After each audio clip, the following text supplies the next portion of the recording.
Former Cowboys coach Jimmy Johnson telling us last week when he coached in the early 90s, he made the football decisions. He didn't have the title, but he was the general manager, and the Cowboys won. They won a lot. But 5 years is about as long as Jimmy stays anywhere. Jones did fire him, but Johnson wanted to go anyway. He loves Florida. He loves the water, and you can quit asking if Johnson will ever come back and coach again. When you see where he lives and how he lives, he's not coaching anymore. But 20 years ago, what a great football coach he was. Does it seem like it was 20 years ago when you showed up to coach the Cowboys? No, it really doesn't. At times, when I'm on the set there out in L.A., looking at Dallas play, it's almost like it was a year or two ago. And then when people say 20, 25 years, I said, please, has it been that long? Am I that old? I don't feel like I'm that old. When it started out, that first year, 1-15, did you have doubts then that you would be successful? No. We felt like we had a plan. We felt like we knew talent. We felt like we could improve the talent with that club. And, the talent when we got there, it wasn't real good. And I said, we got to add more speed. We got to change some things.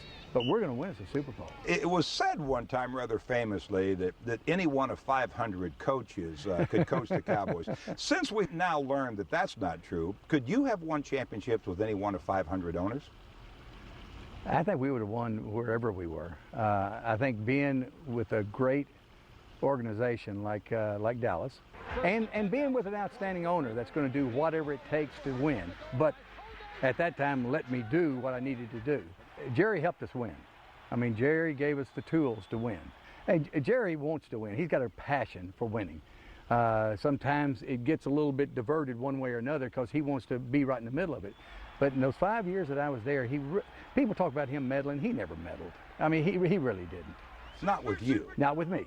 I did say to him one time, in a live interview, by the way, that there's not a team in the NFL that would hire him as general manager Right. unless he brought his checkbook. Now, I'm right about that. You're exactly right.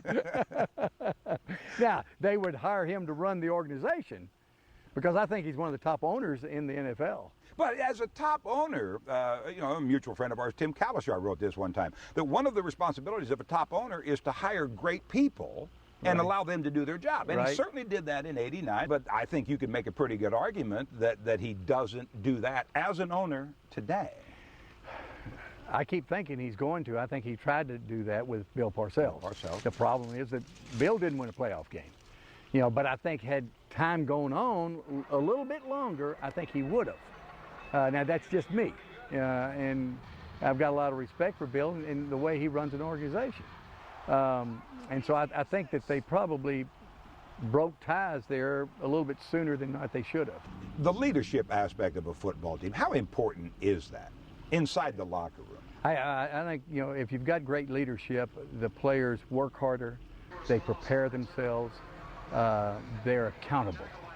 See, and I think that's the thing that you got to be concerned about in today's football, that a lot of players are not accountable because they feel like if they make a great play, and then they fumble or they have a penalty, it's no big deal because I made a great play. And I think the biggest thing there, it's so simple.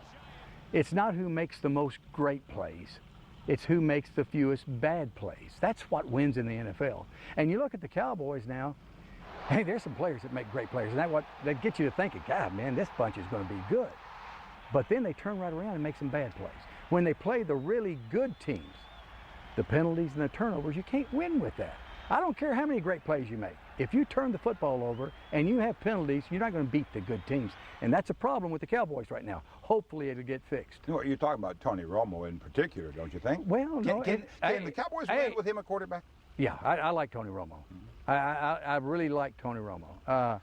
Obviously, he's got to be reined in a little bit to where he's got to understand in certain games it's more important for him to protect the football and not make a big play. But it's not just Tony Romo. You look at across the board, the penalties and the turnovers, it's not just Tony Romo. But as you sit there on Fox on Sundays, you talk about the accountability and or fear of somebody in charge. You and your staff certainly had that for that 5-year window. Yes. Do you think the Cowboys have that now? No, please. And whose fault is that? Well, Dale, there's very few teams in the league that have it. Because again, it's the system that causes that. But there are some teams that do have it. You don't see this problem with New England.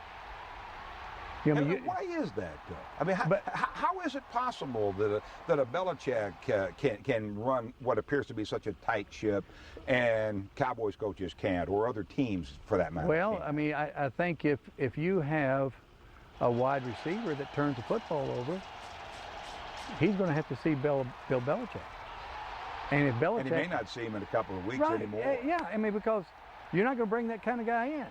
Unless he does exactly what you ask him to do. Randy Moss has been a perfect citizen since he's been up there. Hadn't been a problem at all. Could you do it again? I mean, not want to, but could your style without today? question. My style is working today. Belichick comes down here, right here, and fishes with me every summer. Hey, every year we spend time out there talking football. What is the national perception now of the Dallas Cowboys? Has it changed appreciably one way or another from your time? Number one, the Dallas Cowboys are the number one team in the NFL. Still, even without winning playoff games. The attention nationally, it's the Dallas Cowboys. But, there's so many people out there that want them to win so bad. I told Jerry, the other night we were at the Super Bowl. I said, Jerry, I got to tell you, I want you to win so bad it hurts me. It bothers me, when things go wrong, because I want you to win.